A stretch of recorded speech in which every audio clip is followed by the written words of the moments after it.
Good morning everybody. मैं चंचल चौबे गणित का डर होगा छू मंत्र में आप सभी का स्वागत करता हूं। आज हम लोग गणित का डर होगा छू मंत्र में परिमेय संख्या के बारे में विस्तृत ज्ञान प्राप्त करेंगे। आप अगर मेरा पूरा वीडियो देखेंगे तो मैं निश्चित रूप से आपके अंदर गणित को लेकर जो डर है उसे धीरे धीरे खत्म करके रहूँगा। और हाँ, अगर आज के टॉपिक को आप ठीक से समझ पाए तो निश्चित रूप से आपसे उम्मीद रहेगी कि आप मेरे वीडियो को लाइक, शेयर और सब्सक्राइब करेंगे। और सब्सक्राइब के नीचे जो बेल आइकॉन है उसे दबाना नहीं भूलेंगे। बेल आइकॉन को दबाएंगे तो ही नेक्स्ट टॉपिक का वीडियो सबसे पहले आपके पास पहुंचेगा। धन्यवाद। तो चलिए देखते हैं परिमेय संख्याएं। आइए सबसे पहले परिमेय संख्या की परिभाषा को समझते हैं। ऐसी संख्याएं जिन्हें p/q के रूप में व्यक्त किया जा सकता है, अर्थात अंश तथा हर अंश बाय हर के रूप में व्यक्त किया जा सकता है, जहाँ p और q पूर्णांक हों, अर्थात p/q जो है धनात्मक संख्या भी हो सकती है या ऋणात्मक संख्याएं भी हो सकती है, और q बराबर नहीं 0, अर्थात q जो है हर जो है शून्य के बराबर नहीं हो, परिमेय संख्याएं कहलाती है। जैसे 3/7 -3/7 3/-7 -3/-7 आदि परिमेय संख्याएं हैं।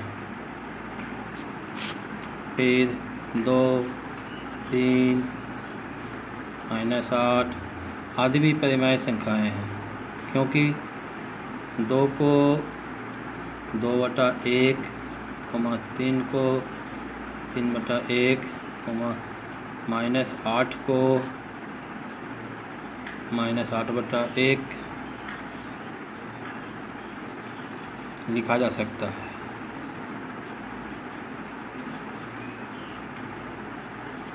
दो बटा 0, 3/0 या -8/0 आदि परिमेय संख्याएं नहीं हो सकती है, लेकिन 0/2, 0/3 या 0/-8 परिमेय संख्याएं हैं। अब चलिए समझते हैं धनात्मक तथा ऋणात्मक परिमेय संख्याएं।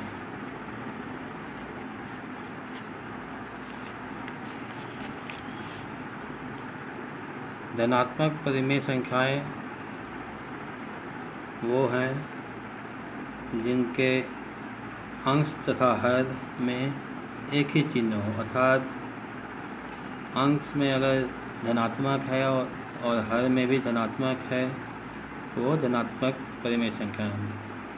इसी प्रकार अंश में ऋणात्मक और हर में भी ऋणात्मक हो तो वो भी धनात्मक परिमेय संख्याएं कहलाती हैं। जैसे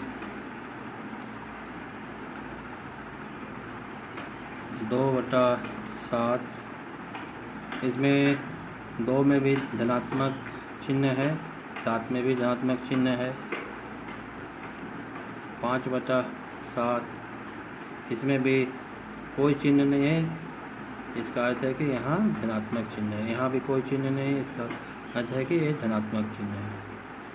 इसी प्रकार -2/-5 ये धनात्मक परिमेय संख्याएं हैं। दोनों चिन्ह समान होने चाहिए, अंश में भी और हर में भी। जैसे इसमें अंश में ऋणात्मक है और हर में भी ऋणात्मक है, तो ये धनात्मक परिमेय संख्याएं हैं। ऋणात्मक परिमेय संख्याएं, ऐसी परिमेय संख्याएं ऋणात्मक परिमेय संख्याएं कहलाती है यदि उनके अंश तथा हर दोनों के चिन्ह एक दूसरे के विपरीत हो। अंश तथा हर दोनों के चिन्ह एक दूसरे के विपरीत हो। कोई अगर अंश में ऋणात्मक है तो हर में धनात्मक होंगे, या हर में धनात्मक है तो अंश में धनात्मक है तो हर में ऋणात्मक होंगे। जैसे -2/3 -3/9 3/-4 7/-10। इसमें क्या है कि अंश का जो 2 है, अंश में 2 का चिन्ह ऋणात्मक है, 3 का चिन्ह धनात्मक है, कोई भी चिन्ह नहीं मतलब धनात्मक है। इस परिमेय संख्या में अंश का चिन्ह ऋणात्मक है, हर का चिन्ह धनात्मक है। इसमें अंश का चिन्ह जो धनात्मक है और हर का चिन्ह ऋणात्मक है। तो ये सब इसी प्रकार 7/10 में भी 7/-10, 7 का चिन्ह जो है धनात्मक है, 10 का चिन्ह ऋणात्मक है। तो ये सब ऋणात्मक परिमेय संख्याएं हैं।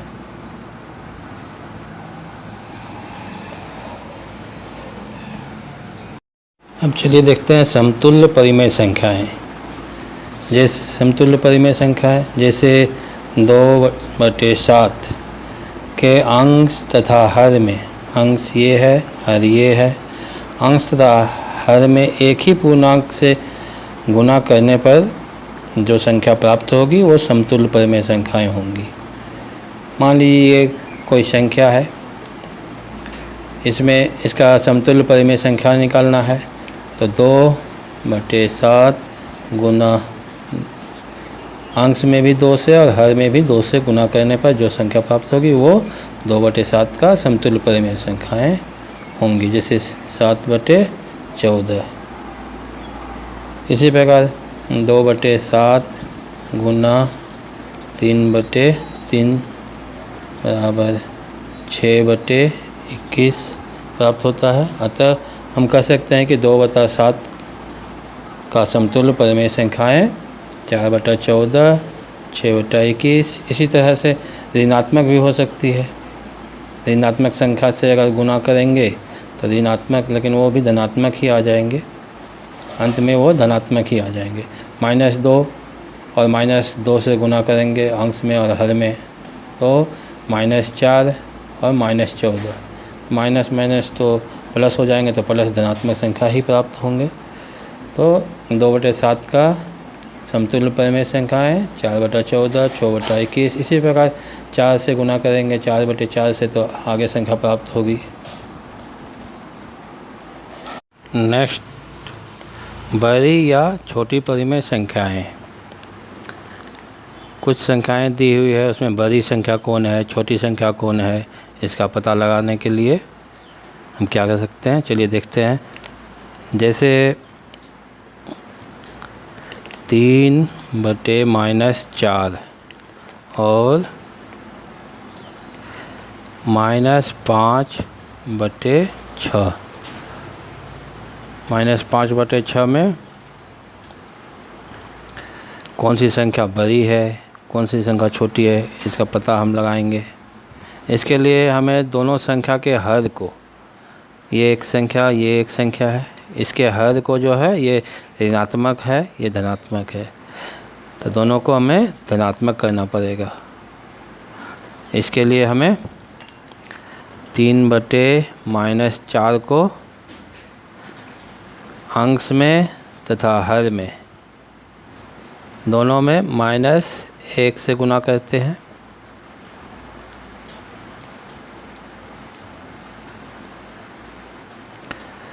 तो हमें प्राप्त हो जाएगा धनात्मक हर -3 बटे 4 धनात्मक हर प्राप्त हो गया। इसमें भी धनात्मक हो गया और इसमें भी धनात्मक।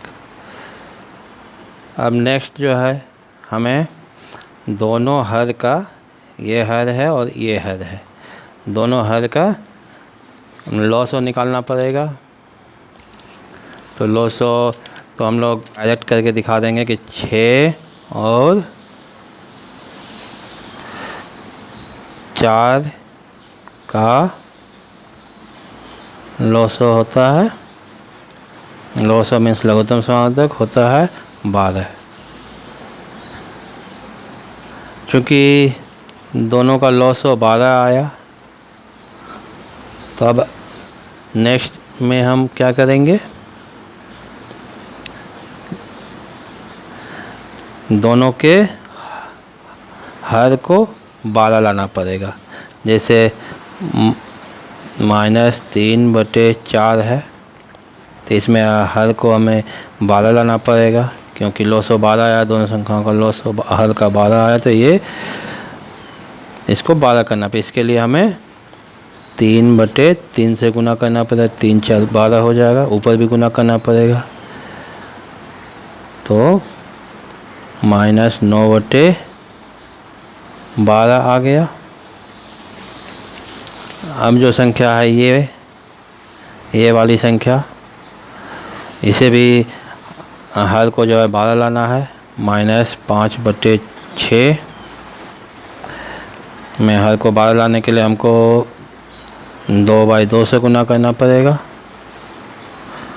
तो हो गया -10/12। नेक्स्ट क्या करना पड़ेगा, अब देख रहे हैं कि दोनों जो है, दोनों का हर समान है, 12/12 हो गया। तब -9 बड़ा है -10 से। -9/12 जो है आया था किससे, 3/-4 का आया था, तो 3/-4 बड़ा है -5/6 से, क्योंकि -10 जो है आया है -5/6 का। तो इस प्रकार हम छोटी संख्या और बड़ी संख्या का पता लगा सकते हैं। अब परिमेय संख्या का मानक रूप, मतलब स्टैंडर्ड फॉर्म, किसी भी परिमेय संख्या, मान लीजिए 36/-24 है, इसको अगर मानक रूप में बदलना है तो क्या करना पड़ेगा। तो ये दोनों संख्याएं हैं, सबसे पहले हमको इन दोनों संख्याओं का मोसो निकालना पड़ेगा। मोसो जैसे गुणनखंड विधि द्वारा भी निकाला जाता है। गुणनखंड विधि से 36 का गुणनखंड 1 2 3 4 6 9 12 18 गुणनखंड है। उसी प्रकार 24 का गुणनखंड हो गया 1 2 3 4 6 8 12 आया। इसमें जो है सार्व गुणनखंड हमें निकालना पड़ेगा। सार्व गुणनखंड में जो है 2 आ रहा है, 1 2 3 4 6 आ रहा है, 6 दोनों में है और 12 भी दोनों में है। तो सार्व गुणनखंड ये सब आएगा 2 3 4 6 12। तो सबसे बड़ा सार्व गुणनखंड आता है 12। तो ये दोनों संख्या का जो है मोसो हो जाएगा। तो 36 और 24 का मोसो, 36 और 24 का मोसो मीन्स महत्तम समावर्तक 12 आता है। अतः -24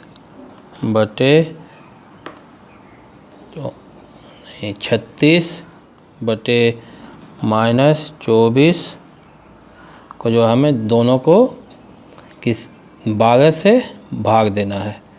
तो इसको भाग देंगे 12 से, इसे भी भाग देंगे 12 से। तो 36 को भाग दिए 12 से तो आ गया 3 और 24 को भाग दिए 12 से तो आ गया 2। तो यहाँ माइनस का चिन्ह है।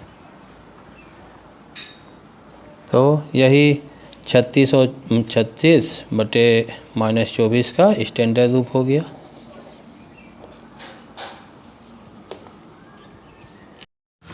अब दो परिमेय संख्या के बीच का परिमेय संख्या निकालना। कोई दो परिमेय संख्या दी हुई है, मान लीजिए 1/3 और 3/5। अब इसके बीच की परिमेय संख्याओं को ज्ञात करना।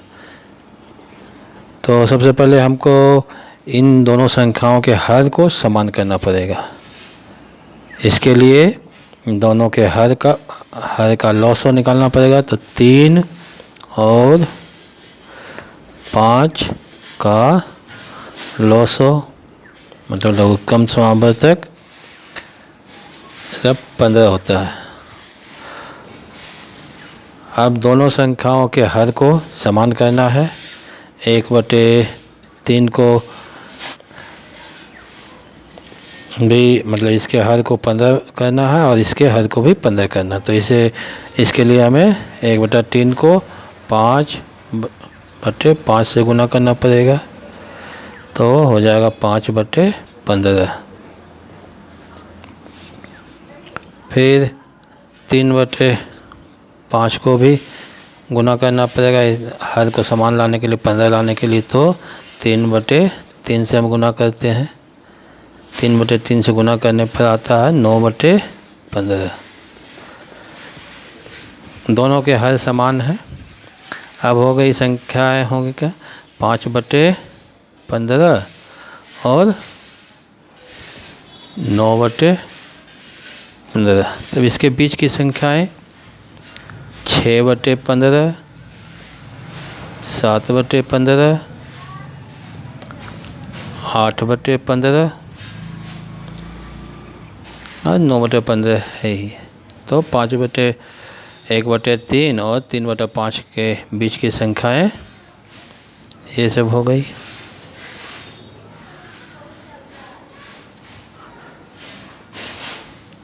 धन्यवाद।